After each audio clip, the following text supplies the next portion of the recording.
for watching. Don't forget to like, comment, share and subscribe to Mufti Tariq Masood, famous scholar. گھر میں بار بار آپ جب جا کے کہو گے بھوک لگ رہی ہے، پیاس لگ رہی ہے، بھوک لگ رہی ہے، پیاس لگ رہی ہے، اس کا مطلب کیا ہے؟ کھانا لگا دو، کھانا لگا دو، کھانا لگا دو، پانی پلا دو. تو جو خبر ایسی ہو جس کے اندر کوئی آرڈر چھپا ہوا ہو، وہ خبر اس قابل ہوتی ہے کہ اس کو شیئر کیا جائے.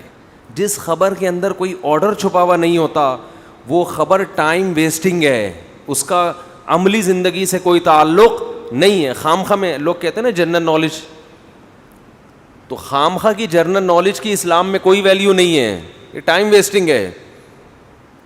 آج کل یہ بھی ہوتا ہے نا کہ 356 کو 488 ضرب دو تو کیا جواب آئے گا، تو چھوڑو کیلکولیٹر سے بتا دے گا کیا جواب ہے. ہمیں کھوپڑی استعمال کرنے کی کیا ضرورت ہے؟ کیا ضرورت ہے بھائی؟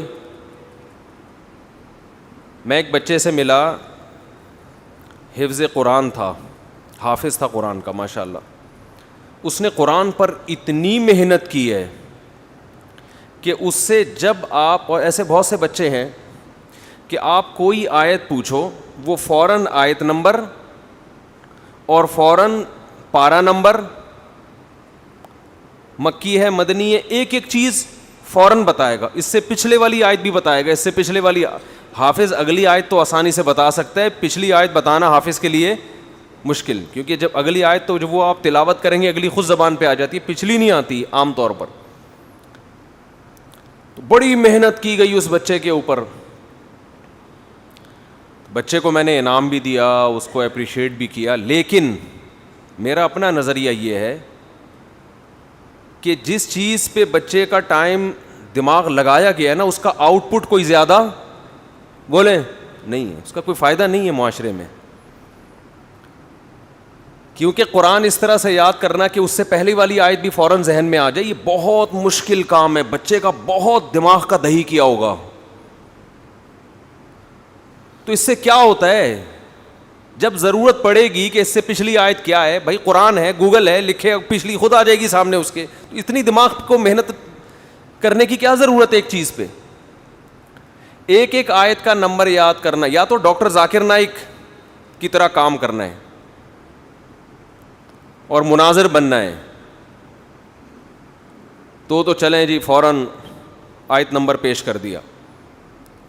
لیکن اکثر علماء یہ بھی نہیں کرتے، اس لیے کہ اس کو رٹا لگانے کی کیا ضرورت ہے؟ یہ بھی تو آپ آیت پوری پڑھ کے پیش کر سکتے ہیں نا. دیکھو میں نے جو قرآن کی آیت پڑھی، کل نفس ذائقۃ الموت، میں نے حوالہ نمبر پیش، آیت نمبر پیش نہیں کیا، اس لیے کہ یہ آیت آپ گوگل پہ لکھیں گے 10 حوالے نکال کے گوگل آپ کے سامنے پیش کر دے گا. تو جو کام گوگل کر چکا ہے وہ ٹینشن آپ کیوں لے رہے ہو؟ آپ وہ کام کرو نا جو نہیں ہو رہے. ہمارے ہاں بس کمال کو دیکھا جاتا ہے، یار کیا کمال ہے، یہ نہیں دیکھا جاتا اس کمال کا آؤٹ پٹ کیا ہے، اس سے معاشرے کو فائدہ کیا ہو رہا ہے. ایک ایسی چیز پہ دماغ آپ لگا رہے ہیں جس میں دماغ کھپ رہا ہے آپ کا، تو یہ آپ کسی اور چیز میں کھپا دیتے تو زیادہ فائدہ ہوتا اس کا. اب قرآن کسی نے یاد کر لیا الحمد سے لے کے والناس تک نارمل طریقے سے تو کافی ہے. وہ تلاوت بھی کر سکتا ہے، وہ تراویح بھی پڑھا سکتا ہے، وہ بیان بھی کر سکتا ہے، بیان میں آیتیں بھی کوٹ کر سکتا ہے، پوری آیتیں پڑھ کے سنا سکتا ہے. لیکن اس میں اتنے حروف ہیں، اس آیت میں اتنے وقف ہیں، اور اس آیت میں اتنے فلاں موقع پر، اور اس سے پچھلی والی یہ، اور یہ لفظ قرآن میں 20 جگہ پر آیا ہے، اتنی دفعہ 20 جگہ پر آیا ہے، 25 جگہ پر آیا ہے. اس کا پریکٹیکل لائف سے کوئی تعلق نہیں ہے. محنت بہت زیادہ ہے، اور اگر اس سے تھوڑا بہت فائدہ ہے بھی تو اتنی محنت میں اتنا تھوڑا فائدہ، یہ فائدہ نہیں کہلاتا. ہاں دنیا میں اور ہمارے پاس کرنے کے لیے کام نہ ہوتے پھر ہم دماغ کو اس پہ کھپاتے. جب اس سے زیادہ امپورٹنٹ کام اور بھی زیادہ ہیں تو ایسے ذہین ترین بچوں کی کھوپڑی ان کاموں میں لگانی چاہیے، کیونکہ ان بچوں کا حافظہ بہت تیز ہے، ذہانت بہت ہے. تو یہ حافظہ اور ذہانت ایسے کام میں لگانی چاہیے جس کا کوئی آؤٹ پٹ بہت اچھا ہو، بہت زیادہ ہو، کیونکہ یہ ضرورت تو ویسے ہی پوری. اب دیکھو کوئی اپنے بچوں کو 335 کا پہاڑا یاد کراتا ہے، بولو نا بھائی 17 تک ہمیں پٹے ہیں، 16 تک مجھے چوتھی کلاس میں یاد ہو گئے تھے، 17ویں پہ آ کے ہم پٹنا شروع ہو گئے تھے. 17واں بہت مشکل ہے. 17 1 17 17 34 17 3 51 آگے نہیں آ رہا. 17 4 کیا اب تک نہیں پتا, سوچنا پڑے گا 17 4 کیا ہوتا ہے. اور اللہ کا شکر ہے ہم بھی ایسے ڈھیٹ کہ 34 سے پٹنا شروع ہوئے تھے, 17ویں پر اب تک یاد نہیں ہوا. کیوں؟ اگر میں یاد کرتا نا تو آج میں یہاں ممبر پہ نہ بیٹھا ہوتا, میں پہاڑے یاد کر رہا ہوتا اب تک بیٹھ کے. پھر 18واں یاد کرتا, پھر 19واں یاد کرتا, پھر 20واں یاد کرتا, پھر 21واں یاد کرتا. کیا ضرورت ہے بھائی تمہیں دماغ کو یہاں؟ جس کو 17 سے ضرب دینا ہوگا کالو کا لیٹر استعمال کرے گا. کیلکولیٹر کو میں پیار سے کالو کا لیٹر بولتا ہوں. کالو ہے نا, کلو کالے رنگ کے ہوتے ہیں نا, اس کا لیٹر استعمال کرے گا تو 17 ضرب 4 کیا خود ہی بتا دے گا وہ. ہمیں کھوپڑی استعمال کرنے کی بولو ضرور. آج تک ہمارا کوئی کام کیلکولیشن کی وجہ سے رکا نہیں ہے. بھائی کھوپڑی کسی اور چیز میں استعمال کرو یار.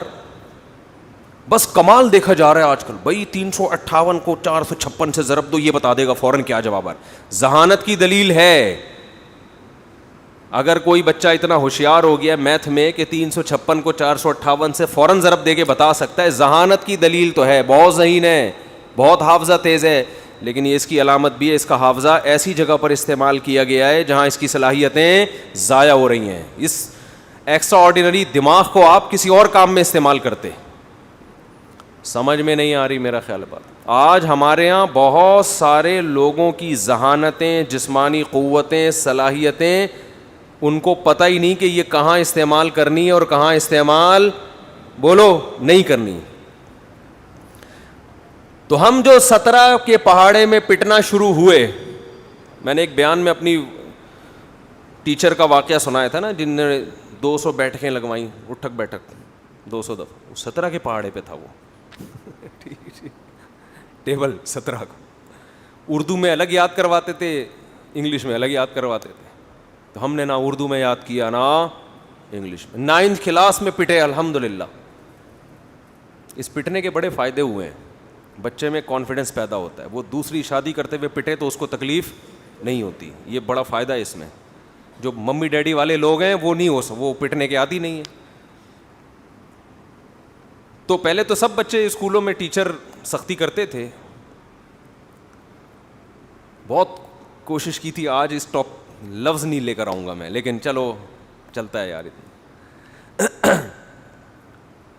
تو اب انہوں نے کیا کیا, 9th کلاس میں ہمارے ٹیچر ہمیں کیمسٹری پڑھاتے تھے. اللہ ان ٹیچر اگر زندہ ہیں تو اللہ ان کی عمر میں اور برکت دے, اور اگر انتقال ہو گیا اللہ ان کی مغفرت فرمایا. بہت سے ٹیچروں سے رابطے کی کوشش کی ہے لیکن ہو نہیں رہا رابطہ, پتہ نہیں کون کہاں چلا گیا. تو وہ ہمیں کیمسٹری میں فارمولے لکھے ہوئے ہوتے ہیں نا, H2O ہائیڈروجن ڈائی آکسائڈ اور NH4Cl, یہ سوڈیم کلورائڈ اور اس طرح کے. اب تو بھول بھی گئے, ہو سکتا ہے وہ نیچے لوگ کہہ رہے ہوتے ہیں سوڈیم نہیں ہے بھائی کچھ اور ہے. اب چھوڑو یار جو بھی ہے, ابھی بات کو فوکس کرو, بندہ کیا رہا ہے. تو وہ سارے فارمولے کتاب میں لکھے ہوئے تھے. ہمارے ٹیچر نے کہا کہ کل سب طلباء اپنی اپنی کاپی میں لکھ کے لائیں گے اس کو. میرے پٹنے کی تیاری بولو شروع ہو گئی. میں سوچ رہا تھا کہ جب یہ بک میں لکھے ہوئے ہیں تو یاد کرنا ہے تو یہیں سے کرو, کاپی میں لکھنے کی بولو کیا ضرورت. ہینڈ رائٹنگ صحیح کرانی ہے تو 9th کلاس ہینڈ رائٹنگ کے لیے تھوڑی ہوتی ہے. اور وہ تو یعنی مطلب یہ کہ اس کا کوئی فلسفہ کھوپڑی میں آیا نہیں. ٹیچر نے کہا اور 10-12 صفحات تھے, لکھ کے لاؤ, لکیریں کھینچو اسکیل سے, یوں کرو بھی لکھو. اتنی ٹینشن کہ یار یہ کیا کام ہے یار, اس کا نہ کوئی سر نہ پیر نہ کوئی تک. نہیں لکھے ہم نے تو ہم تو جو لکھنے کا کام تھا وہ نہیں کرتے تھے. جو ضروری ہوتا تھا اس میں 10 دفعہ سوچتے تھے. یہ تو ویسے ہی اسلام میں ہماری ایک رائے تھی کہ اس کا اسلام میں کیا ہے, یہ اس کو تو عملی زندگی سے کوئی. اب ٹیچرز بھی تو بعض دفعہ ایسے ہی کر رہے ہوتے ہیں نا, ویسے ہی تو نہیں لکھا ہم نے. اگلے دن وہی ہاتھ ایسے ڈنڈے 2-4 دفعہ ڈنڈے کھائے, پھر انہیں بغیر کرسی کے ہوا میں بٹھا دیا ہم کو. آپ تھوڑی دیر بیٹھ کے دیکھیں تو آپ کو پتہ چلے گا. یعنی بیٹھے ہوئے ایسے ہیں جیسے کرسی پہ, لیکن حقیقت میں کرسی تشریف کے نیچے نہیں ہے. تھوڑی دیر آپ بیٹھے, ہم بہت دیر تک بیٹھے رہتے تھے اس طریقے سے. تو انہی دنوں میں ہمارے محلے سے کچھ لوگ ملنے کے لیے آئے اسکول میں کہ دیکھیں اس محلے کے بچے اسکول میں کیا کر رہے ہیں, کیسے پڑھ رہے ہیں, کیسے اسٹڈی ہو رہی ہے. تو ہمارے ریلیٹیو تھے کچھ, تو میں اور ہمارے دوست ہم دونوں بغیر کرسی کے بیٹھے ہوئے تھے ہاتھ اوپر کر کے. وہ اسی کنڈیشن میں کلاس میں داخل ہوئے ہیں, عزت ہو گئی. ٹھیک ہے نا, اسے کیا کہتے ہیں, عزت ہو گئی. تو ہم کہتے تھے آج ہماری محلے میں بہت عزت ہو گئی ہے. آپ کو پتہ ہے کراچی میں بے عزتی کو پیار سے عزت بھی کہا جاتا ہے. کراچی میں بے عزتی کو پیار سے کیا کہا جاتا ہے, عزت, کہ آج بہت عزت ہو گئی ہے. جیسے غیبت کو ذکر خیر کہتے ہیں, آپ کا ذکر خیر ہو رہا تھا, مطلب کیا ہے, برائی ہو رہی تھی آپ کی. تو یہ تو میں جو اصل ٹاپک ہے وہ لے کے چلتا ہوں. یہ بات یہاں آ گئی ہے تو اس کو 2-4 منٹ میں کمپلیٹ کرتا ہوں, کیونکہ یہ بھی ایک اہم پوائنٹ کی بات ہے کہ جب بھی کوئی کام لگا دے نا ذمے میں, یہ کچھ بھی کھوپڑی میں آ جائے تو کرنا نہ شروع کر دیا کرو. ہر کام سے پہلے آدمی 10 دفعہ سوچے اس کا فائدہ کیا ہے. بچوں سے بھی وہ کام کرواؤ جس کا ان کو فائدہ ہو. اچھا بعض کاموں کا فائدہ ہوتا بھی ہے, محنت بہت ہے, فائدہ تھوڑا. دیکھو اللہ نے اگر ہمیں 10-15 زندگیاں دی ہوتی نا تو ایک تجربے میں 2-4 زندگیاں, ہندو کہتے ہیں نا 7 جنم ہیں, تو اگر واقعی سچی مچی میں 7 جنم ہی ہوتے تو